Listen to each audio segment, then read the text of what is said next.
परसों काल में आइल जी। तो यहाँ पे परसों का मतलब प मतलब पोटासियम और सो मतलब कि सोडियम। यहाँ पे आपको हम बता दें, प मतलब पोटासियम, सो मतलब सोडियम और काल मतलब कैल्शियम, मैं मतलब मैग्नीशियम, आइल मतलब एल्युमिनियम, जी मतलब जिंक। तो इस तरह से आपको यहाँ तक जिंक तक तो ऐसे ही याद हो गया। परसों काल में आइल जी मतलब परसों मतलब प से पोटासियम, सो मतलब सोडियम, काल मतलब कैल्शियम, मैं मतलब मैग्नीशियम, आइल मतलब एल्युमिनियम, जी मतलब जिंक। और यहाँ चलिए दोस्तों, आज आपको हम बताते हैं सक्रियता श्रेणी के बारे में। धातुओं की जल के साथ एवं तनु अम्लों के साथ अभिक्रिया और विस्थापन के आधार पर सक्रियता ज्ञात की जाती है। यहाँ विस्थापन के अभिक्रिया के आधार पर सक्रियता श्रेणी दी गई है। विस्थापन अभिक्रिया के आधार पर धातुओं को उनकी घटती हुई अभिक्रियाशीलता के क्रम में एक उदग्र स्तंभ सजाया गया है, जिसे धातुओं की सक्रियता श्रेणी कहते हैं। यहाँ पे आपको सक्रियता श्रेणी का परिभाषा यहाँ पे ऑलरेडी दिया हुआ है, आप इसको देख सकते हैं।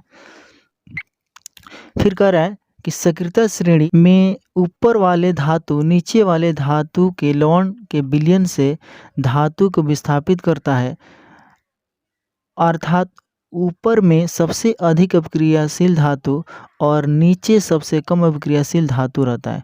उदाहरण के लिए सक्रियता श्रेणी में जिंक यानी Zn ऊपर और टीन Sn नीचे है, इसलिए टीन की अपेक्षा जिंक अधिक अभिक्रियाशील है। अतः सक्रियता श्रेणी वह सूची है जिसमें धातुओं की अभिक्रियाशीलता को अवरोही क्रम में सजाया गया है। इस श्रेणी में उपस्थित धातु हाइड्रोजन से ऊपर जितनी दूर स्थित होता है वह उतना ही अधिक अभिक्रियाशील होता है। यहाँ आपके सामने धातुओं की सक्रियता श्रेणी दी गई है, आप इसको ध्यान से देखिए। सबसे पहले यहाँ पे क्या दिया है, पोटासियम, उसके बाद क्या है सोडियम, फिर क्या है कैल्शियम, फिर magnesium, aluminium, zinc, iron, tin, lead. ये हाइड्रोजन से ऊपर के ये सारे तत्व हैं। ये जो धातु हैं ये सब हाइड्रोजन से ज़्यादा अभिक्रियाशील है। और हाइड्रोजन से नीचे जो आपको यहाँ पे ये जो तत्व दिखाई दे रहे हैं, हाइड्रोजन से नीचे कॉपर, मरकरी, उसके बाद से आपका सिल्वर है, सोना है, प्लेटिनम है, ये हाइड्रोजन से भी कम अभिक्रियाशील है। देखिए हाइड्रोजन अधातु है फिर भी धातु की तरह व्यवहार करता है, यानी कि ये भी इलेक्ट्रॉन का त्याग करके धन आयन का निर्माण करता है। और यहाँ पे आपको कुछ चीज़ें यहाँ पे दी गई है, पहले इसको समझते हैं। देखिए यहाँ पे ये दिया हुआ है अम्ल के साथ तीव्र अभिक्रिया, यानी कि जो कैल्शियम है, सोडियम है, पोटासियम है, ये तीनों के तीनों, ये जो तीनों है पोटासियम, सोडियम, कैल्शियम, ये अम्ल के साथ तीव्र अभिक्रिया करते हैं। और साथ ही साथ जल के साथ भी ये तीव्र अभिक्रिया करते हैं, यानी जल के साथ भी यहाँ तीव्र अभिक्रिया करते हैं।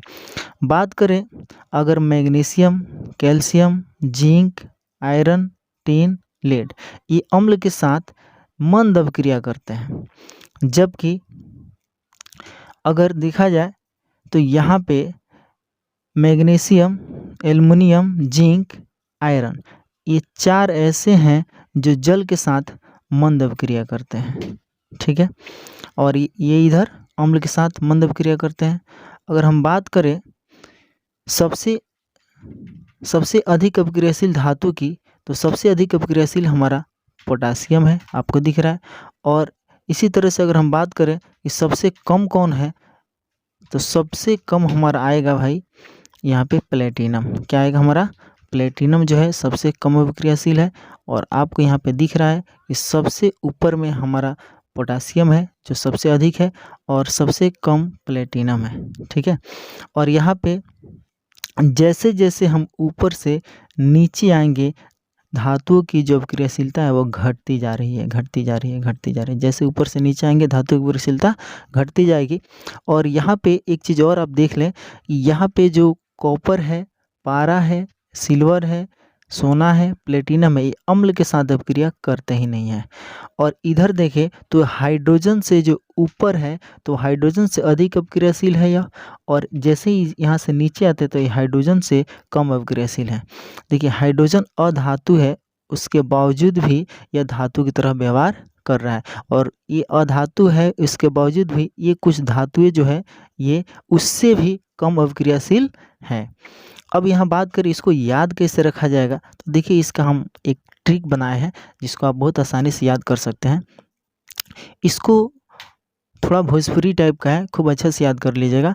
ये पोटासियम है, सोडियम है, कैल्शियम है, मैग्नीशियम है, एल्युमिनियम है, जिंक है, आयरन है, टिन है, लेड है। इसके लिए एक ट्रिक बनाया है, परसो प मतलब सोडियम पोटासियम और सो मतलब सोडियम, ठीक है। ये परसो का मतलब हो गया पोटासियम सोडियम, काल मतलब हो गया कैल्शियम, मैं मतलब मैग्नीशियम, तो परसो काल में आइल जी, ठीक है। आइल मतलब एल्युमिनियम, जी मतलब जिंक, तो परसो काल में आइल जी, एक एक करके फिर से मैं बता देता हूँ।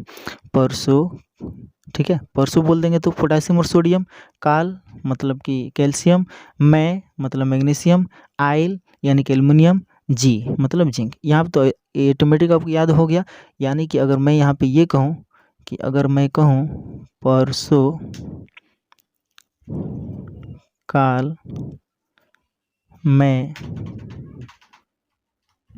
आइल जी, तो यहाँ पे परसों का मतलब प मतलब पोटासियम और सो मतलब कि सोडियम। यहाँ पे आपको हम बता दें, प मतलब पोटासियम, सो मतलब सोडियम, और काल मतलब कैल्शियम, मैं मतलब मैग्नीशियम, आइल मतलब एल्युमिनियम, जी मतलब जिंक। तो इस तरह से आपको यहाँ तक जिंक तक तो ऐसे ही याद हो गया। परसों काल में आइल जी, मतलब परसों मतलब प से पोटासियम, सो मतलब सोडियम, काल मतलब कैल्शियम, मैं मतलब मैग्नीशियम, आइल मतलब एल्युमिनियम, जी मतलब जिंक।